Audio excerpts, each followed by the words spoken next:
First off, how are you as a musician trying to make the best use of this downtime? Um, Doing okay, just of course we've slowed way down. I miss playing music for people, as all the musicians do. But I'm trying to get the projects done that we had on the back burner because we were so busy playing music. The live albums that we wanted to release, which, as we said, the Europe live is coming out in Europe. That one's done, and I was glad to mix that with Mark Rosinski. And I just finished mixing live at Billboard in Japan, so that's going to come out this summer also.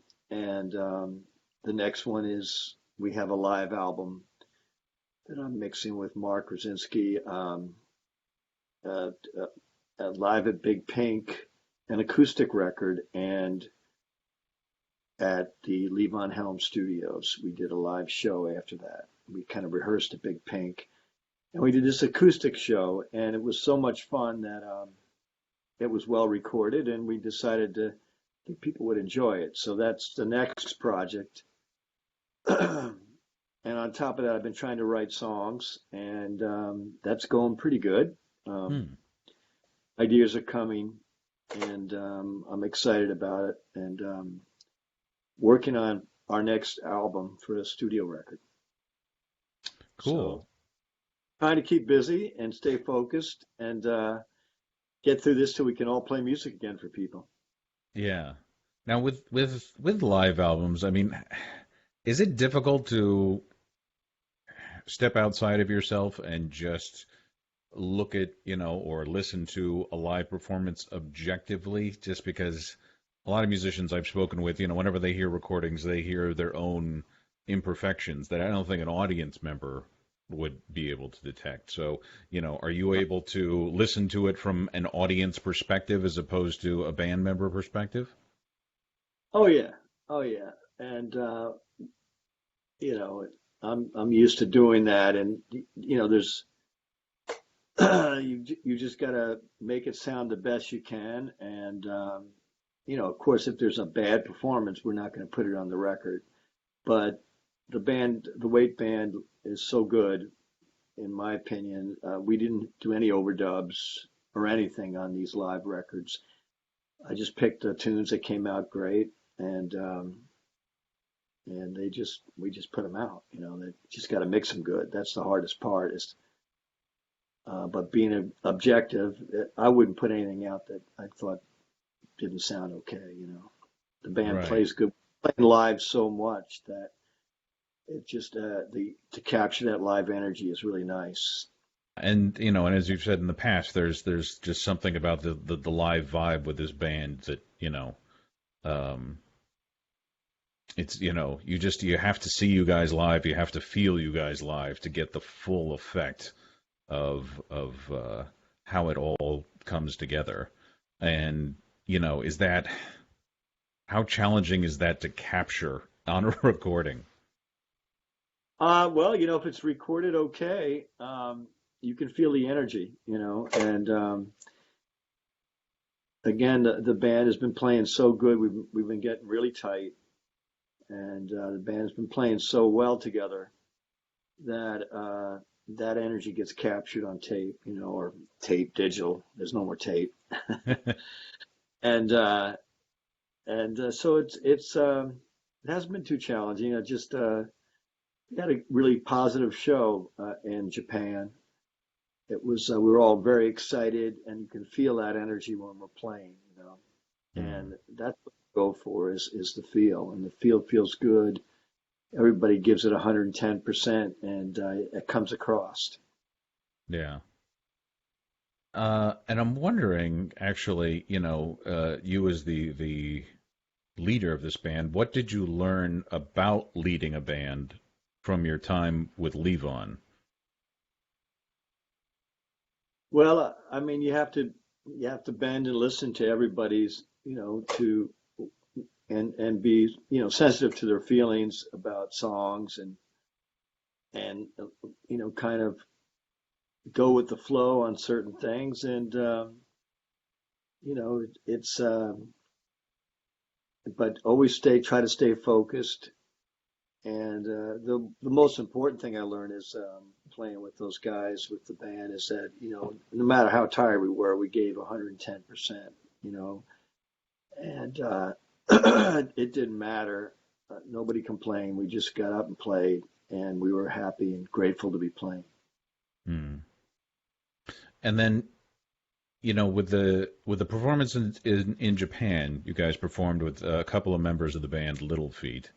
Yeah. Um, and what's the key to successfully integrating, you know, for lack of a better term, a couple of outsiders into the band so that they get to shine in their own right, but that you also work as a cohesive unit?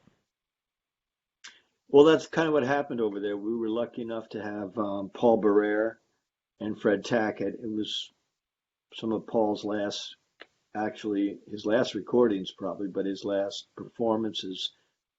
And we were really grateful to have both those guys with us. We got to do, we got to sit in and play a couple of tunes with them, and then they came in and sat in and played with us after their show, and it was really, really nice. It really was a pleasure, and we enjoy doing that with other artists. So a lot of people are great. Are more than welcome to come and join up with us. We like to back people up and play their music, and Mm. with them, it was great and an honor. And then, I mean, you have quite the history of special guests sitting in with you guys, both the Weight Band and the band itself. Be it Bob Dylan and Eric Clapton. Has there ever been a situation where you've been, I don't know, a little intimidated by whoever was sitting in? No, because like when you're in a band, like I was in the band for so long, there's a confidence that you have in the rest of your members that you're playing with. It gives you strength, strength in numbers. And the same thing with the Weight Band. We've been lucky enough to have some great, from Arlo Guthrie to some great people sitting in and playing with us, and we have that confidence because we played together so long, and we have that band confidence. So no, I felt pretty assured that let's just go for it and make music. Hmm. And then, You start get in trouble. sorry, what? You start thinking, and you'll get in trouble. Oh, okay. There you go. Um, and there's the similarities between the Weight Band and the band are obvious. What I'm wondering though is how would you explain the differences? In what ways is the Weight Band maybe taking things in a slightly different direction, or what things do they add that was maybe not part of the band's sound? Well, we got two really, really strong keyboard players, Brian Mitchell, who was in Levon Helm's band, and Matt Ziner. And both of them, the band never had two, well, maybe with Richard Bell and Garth in the 90s, but we had Richard Bell was a very powerful keyboard player, along with Garth, of course. Excuse me. But previous to that, when I first joined, it was Richard Manuel, and he's a fantastic keyboard player, but very simple and solid, and he held the rhythm together. So it was Garth doing most of the flourishes and stuff, and solos. With us, we got Brian and Matt, and they're both very powerful on both instruments. That's a little different. So we can take it out a little bit stronger instrumentally than the early band days, and we have that, and we also have more singers. You know, Hmm. Yeah, I mean, so all of you sing. yeah, I mean, I sing a little bit, enough to hurt anybody, but the other all really strong singers, all four of them, and That's a little different also. So we're on the next record. I really want to feature all the voices again, and we also have a new member, Matt Ziner, to feature because he wasn't with us when we made the last record. So I think I think we're going to take the music to a little different level and a little differently. Maybe it might be a little stronger in different ways. As far as more rocking, maybe I'm not quite sure until we get into the Hmm. studio back together again. I look forward to it. Just got And to get the what right. inspired you? Sorry. Just have to get the right songs. It's all about the songs. We have the musicianship. It really comes down to the songs. You've talked about the influence of Levon Helm on your songwriting, but I'm curious, and granted he was known best for being a drummer, but how did he and his approach to music influence your guitar playing? You'd want to hear that big, thick rhythm part and leave it open on your rhythm for the backbeat to come through. And when you're going to play something, just play it with wholeheartedly, full heart, and his influences were just he just let me be myself. He wanted everybody just to be themselves, and he gave you a lot of confidence. And just being around him, he was so musical. Hmm. Same with all Garth, Richard, Rick, all those guys are very musical and could play several different types of instruments. So, but they always gave you the confidence just to be yourself and and just play from the heart. And was it that way from day one? Because I It got really to was. imagine it must have been some sort of nervous factor involved with joining, a group that was already a legend. Yeah, Um, yeah, for sure. I mean, I was only like 30, whatever, 32. I don't know, young guy, and had taken a million beatings in bars and stuff before that, and then all of a sudden I got thrown into the fire, into the ring, playing for 25,000 people the first show. So I was nervous, yeah, of course. I never flew around the country much or did, I was mostly playing bars, you know, and so it was a big for them to have the confidence in me was very it meant a lot to me, and hmm. I'll never. And then I was reading some past interviews that you had done, and one of them talked about, it said, I don't remember where this was from, but it said, quote, one distinctive feature of his guitar style is the use of both a guitar pick and fingers when Yeah, playing. So first of all, just to clarify, do they mean using a pick and fingers at the same time within the same song? yeah, yeah. I really learned that from watching a great guitarist that lived up here called John Hall, who eventually had a band called Orleans and a bunch of hits. But he was a local guy up here, and I'd go to watch him when I was really young, and he was playing with pick and fingers, and I realized that you can do so much more like that. And I knew other guys did that, but when I actually could sit in a bar and watch somebody play like that, I said, wow, I can see how that can really work. And I just kind of gravitated towards using that. It made it simpler for me. And did you learn just by attempting it yourself? Yeah. Did he show you, I don't know, different techniques or? No, no, I just by watching him play, and then I just learned it myself. Hmm. Yeah. And then did that, I would think that would have a profound effect on how you wrote pieces for songs, did it? Um, I don't know. It makes you play a little differently, for me, you have more control and stuff. Possibly, and I'm not Mhm. sure. When you just have a pick, you're going like this, but when you can do this with a pick, to me, you can do more things, and it just became comfortable for me. Other people can really pick without using their fingers. It's almost like, when you play an acoustic guitar, a lot of guys are great. They don't use a pick at all. A lot of times I put the pick inside my palm and just play with my thumb and fingers. So you kind of develop things as you get more relaxed and comfortable playing the instrument. Um, it becomes second nature, It becomes like an old soft shoe.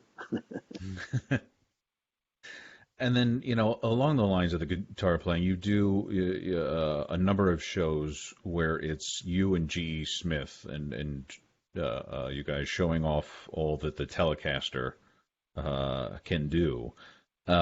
First off, I'm curious, what do you get from those shows that is different from what you get from the weight band shows? Well, it's still roots. We're playing really roots rock and roll music and blues, and so it's I get to do more instrumentals. I get to do instrumentals and get to stretch out maybe a little bit more, and it's kind of a fun thing I do when I'm off when we're not working with the weight band. So it's just an enjoyable thing. And GE's great. I always like listening to other guitar players as guests that we've had. We've had a lot of different guests, and that's made it fun. And it's basically I just started it really to do a tribute to Roy Buchanan, and people really started enjoying it. Um, and I can get to play my old amps and play my old guitars and just enjoy myself. Really, that's all. And how would you say that you and GE are different as guitar players? Um, he plays a little different than me. I don't know how you would describe it. I mean, we everybody has their own kind of unique style, but I think we're more similar than different. And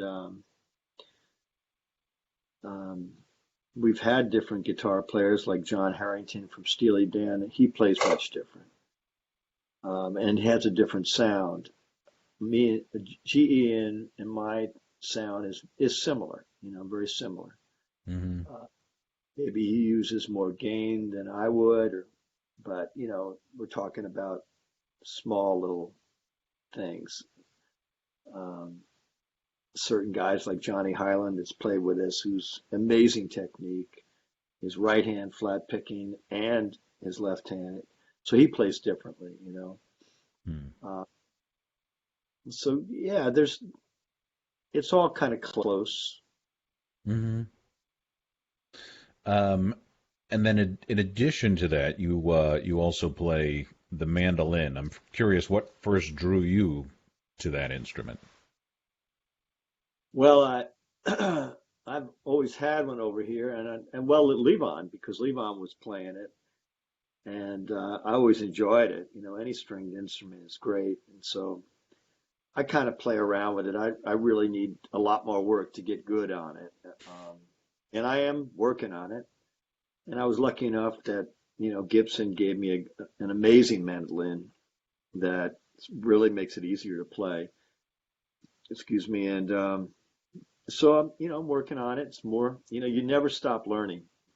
How has your musical voice changed when you switched to the mandolin? Because it is such a different sound from the Telecaster. Yeah, well, you learn. I'm learning different chords and tunings.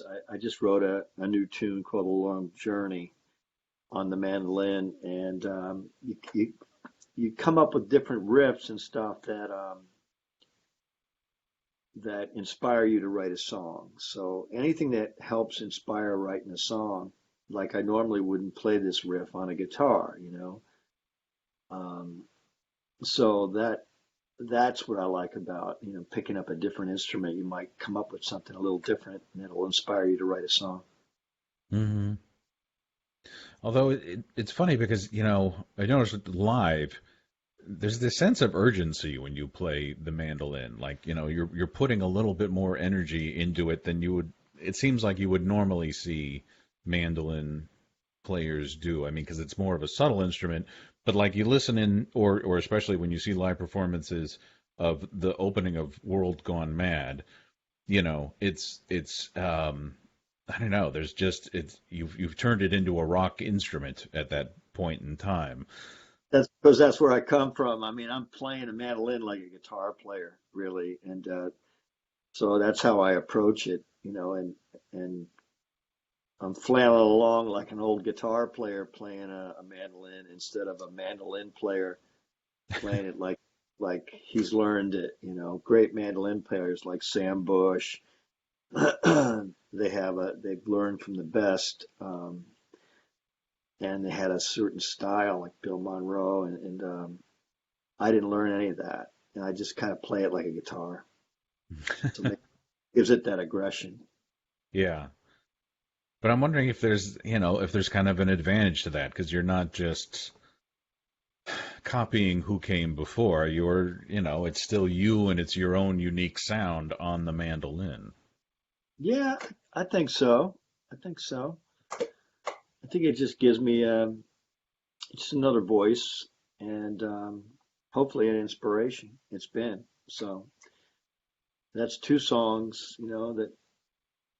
that got inspired by the mandolin. So I'm hoping maybe I'll get a few more. Hmm. And is that your songwriting process? Is it usually just kind of noodling on the guitar or the mandolin and then a melody comes out? Sometimes if I get a good riff, like in World Gone Mad, you heard that opening riff that I had that riff and I played with it, and then the lyrics came to me. See Kings and Queens sleeping on the street when I saw all these homeless people in Oakland when we were touring, and everything was pretty bad. Now it's even madder. The world is even crazier now, but it was pretty mad back then. People squeeze a lie till it sounds like the truth. Geez, I wonder who could ever come up with that. Pretty obvious. Um, so so yeah, you get inspired by different instruments. And then you mentioned that you've been doing some songwriting lately. How much of that is going to address this wacky world that we now live in? A little bit of it is. Um, there's definitely, I'm trying to keep it upbeat, so you don't want to put a samurai sword through your heart, but it is going to address what's going on maybe in a subtle way, and the positive things that are going on too. Hmm. And now when you write a song, I mean, because you don't always take lead on songs that you write. So I'm curious, when you're creating a song, do you now have like, oh, this would work well with Albert, or Yeah, Brian could really make use of this?